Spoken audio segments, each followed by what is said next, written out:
Hello everybody, it's Vertical Sandwich. Welcome back to book reviews. So, I just did the Rama series of book reviews, and frankly it took a lot out of me, and I feel that maybe it wasn't the most helpful series of book reviews, although I don't really know what I'm doing, so that's really...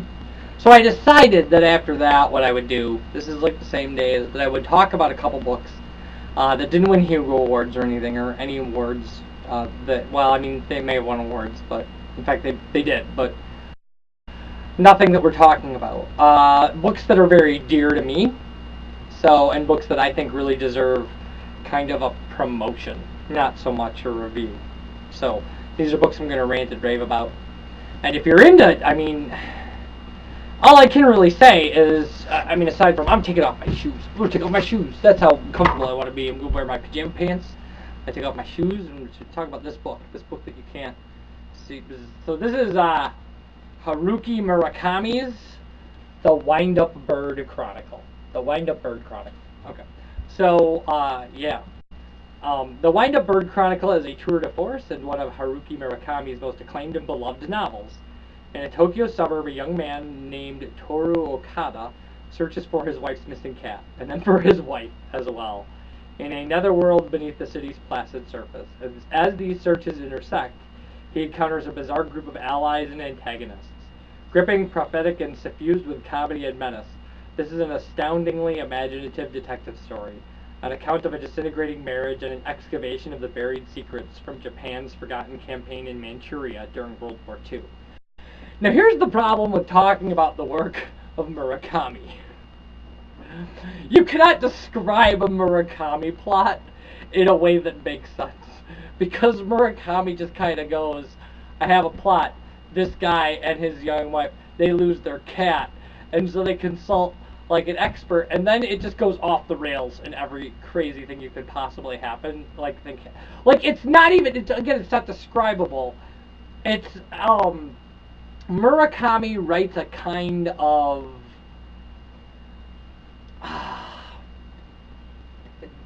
dark, weird, mysterious fantasy kind of mystery, where it's not even about whether or not he answers the questions he asks. I'm tongue-tied with how strange and unrelated things seem. The plot line is linear. The plot line starts beginning and ends at the end. They go in order. There's a middle somewhere in the middle there, and it happens after the beginning and before the end. But it's if a regular plot line in a story is a straight line, Murakami's plot lines are more like a fractal tree, where they go these crazy places that just are, and you just go, oh, those things are. They're not even. And the first Murakami book that I read was Hard-Boiled Wonderland and the End of the World, which is another book that you should read. But Windup Bird Chronicle is almost better. I don't know that it is better. It's as good. They're both strange. They're both very bizarre. So I'm going to read you a little section, chapter 7, which is called Recollections and Dialogue on Pregnancy and Empirical Inquiry on Pain. When I woke, the half-moon mouth of the well had taken on the deep blue of evening. The hands of my watch showed 7:30 p.m., meaning I had been asleep down here for 4.5 hours. The air at the bottom of the well felt chilly. There had probably been too much nervous excitement involved for me to think about air temperature when I first climbed down. Now, though, my skin was reacting to the cold air. Rubbing my bare arms to warm them, I realized I should have brought something in the knapsack to put on over my t-shirt. It had never crossed my mind that the temperature on the bottom of the well might be different from the temperature at the surface. Now I was enveloped by a darkness that was total. No amount of straining helped my eyes to see a thing. I couldn't tell where my own hand was. I felt along the wall to where the ladder hung and gave it a tug. It was still firmly anchored at the surface. The movement of my hand seemed to cause the darkness itself to shift, but that could have been an illusion. It felt extremely strange not to be able to see my own body with my own eyes, though I knew it must be there. Staying very still in the darkness, I became less and less convinced of the fact that I actually existed. To cope with that, I would clear my throat now and then, or run my hand over my face. That way, my ears could check on the existence of my voice, my hand could check on the existence of my face, and my face could check on the existence of my hand. Like, so, I can't unpack how amazing everything about Murakami's writings are. But it's like that. It's just this guy who has decided to search for his wife, or search for his wife's missing cat and his wife's existence. And then she disappears, so he's searching for her. And at some point, he decides that spiritual enlightenment will happen to him if he starts crawling down inside this dry well out of his neighbor's abandoned property. Like, and it happens. That's the thing, is some sort of spiritual change begins to happen to him, and he begins to enter different realms of thought. Let's just go there with that. And this is the thing, is that's not half of what happens. Like, this is all inspired by the story of a guy being thrown down a well during World War II and being left there to die, and how that changed him as a person, and just that passage. First off, what you have to unpack, and we need to unpack this. We need to actually. This is what happens when I'm reviewing a book something that I really, really love. Is we need to unpack this a little bit. So after whoa, I went to the wrong chapter. How did I skip chapter 7? I lost my chapter. I don't know where I was. Is there a table of contents for these chapters?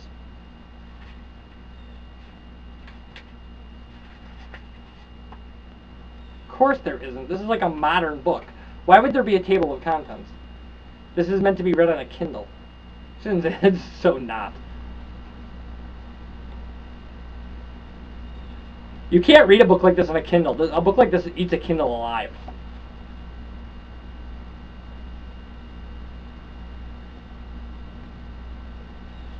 Alright. So, when I woke, the half-moon mouth of the well had taken on the deep blue of evening. So you know he's talking about this well, and he says, the air at the bottom of the well felt chilly. There had probably been too much nervous excitement involved for me to think about air temperature when I first climbed down. Now, though, my skin was reacting to the cold air. Now I was enveloped by a darkness that was total.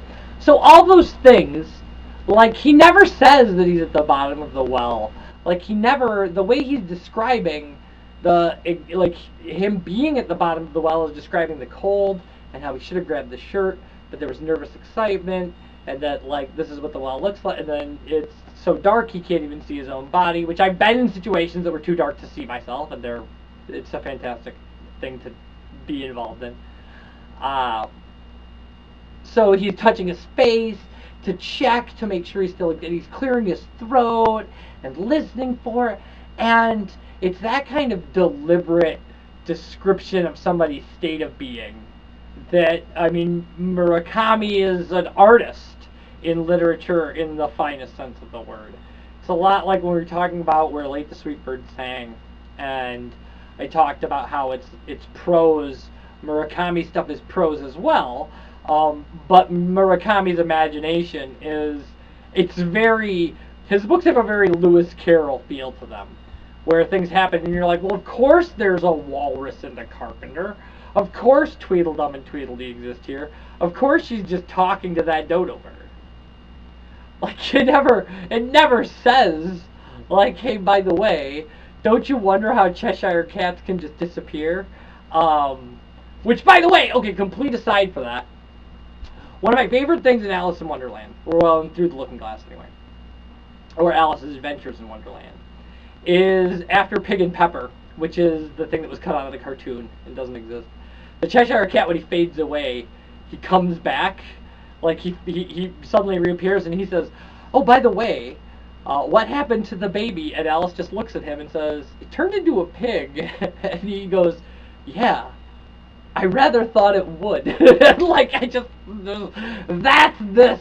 This is modern Lewis Carroll, and it's wonderful, and it's astounding, and it's surprising, and I don't know if you get caught up in it for its weirdness or despite its weirdness, and it's magic in our world, but not in a way where you could fight a dragon with it, but just that some people have their eyes open to different realities. And in this case, this is a story about a person opening their eyes to another reality that isn't necessarily pleasant, and the people along the way who recognize that this is happening to a fellow human being and kind of guide them to the best of their ability, which is not a perfect ability. And so it's like fumbling through the inexplicable and the magical in everyday life. It's so and that's what's amazing about Murakami. I've read several of Murakami's shorter, like his novellas, and then these two novels. And what I find about his stuff is that that's always the case. Is that the case is always, these are people that you might know who are somehow, so one aspect of their life is becoming magical in a way that's inexplicable. And that's the story, is that this guy goes on a quest to find a pinball machine that he loved. And and that's it. It becomes this love story with a pinball machine, and you just go with that. You just go like, that's the thing. That's sure. Or that this guy has an entire world in his brain where a different personality is living out a life, and the outcome, the choices this personality makes, decide whether or not this guy's gonna live or die, and you just go with that. Or that this guy is visiting some other reality through the bottom of wells, through the bottom of a well, in the search for his lost cat and wife. And you should read the Windup Bird Chronicle. You should. It's a long novel, and it's a detailed novel. It's a slow-paced novel, but it's delicious. It's like every chapter is like a banquet. And if you don't like a book like this, I don't know what to tell you. It's just beautiful. Murakami, like I said, he paints a surreal painting in your mind with his words. And I mean, some of that probably has to do with, I mean, certainly this book has to have a translator, I believe. I don't believe Murakami. Let's see. Does this actually list a translator?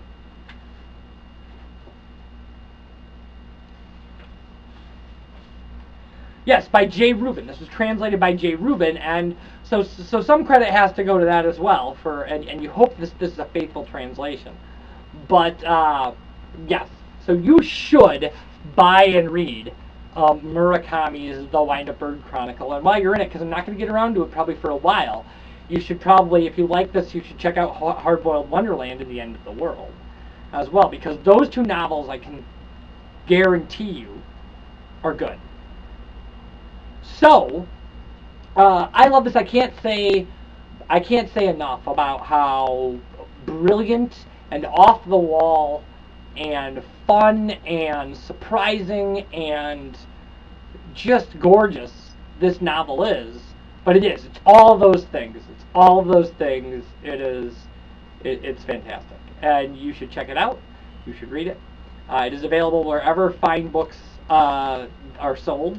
And it is certainly available anywhere that this book is sold. Anywhere this book is sold, you can buy this book. That is a true statement. Guaranteed. So, read this book. I love it. I absolutely love this book. I think this is great. This is a thing I'm very glad that I got into and I read. And you should check it out. Bye, everybody.